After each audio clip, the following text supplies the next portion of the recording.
Hi, Sarah. Thanks. So I appreciate your measured professorial fairness, but I'm just going to go straight to the sessions question. You know, I've lost it. Should pipelines have permits to operate that are reviewed periodically? Yes. I think they should. I think they should. I mean, as I said, there are reasons for it and reasons against. And I think as somebody who teaches this material, right, I recognize the downsides of permitting systems. I mean, they can be expensive.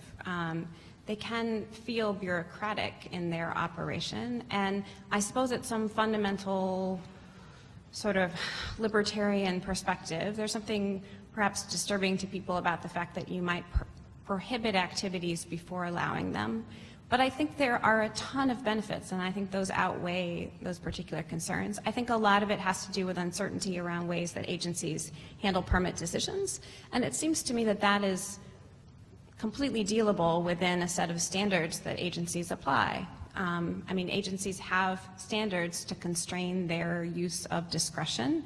They do that all the time. This is yet just another example of a place where they would do that, and where frankly, it would be judicially reviewable. So, I mean, the decision is not the decision and it stops, right? It's a decision, and then if you have concerns about it, you bring it up to the courts. And then the final thing I would say, and big for me because I think a lot about sort of transparency, information, public participation, sets of issues in my own writing, you know, I think it's a really great avenue for public participation. And to me that seems, you know, we keep coming back to this idea of a social license, of what it means for the public to have confidence in pipelines, right? I love the recent comment in the news, and I'm not going to remember who the FERC commissioner was, but she said, you know, she had no idea how much, I'm paraphrasing here, how much sort of environmental sets of issues would come in front of her based on pipelines, and she said, I wish I had paid more attention in environmental law. And I thought, wow, I'm an environmental law professor, I really appreciate this, right? But it seems to me that this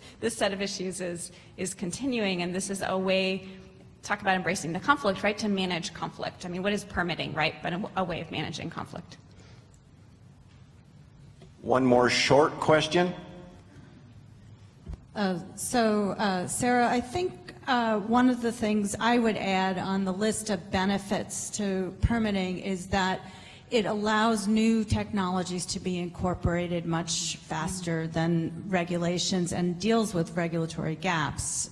So I could elaborate on that a little bit, but I think you get the point, and I think those folks here from industry would understand that by the time something gets into the regulations, everything's moved beyond that. So the periodic review is important. Yes, I think that's right.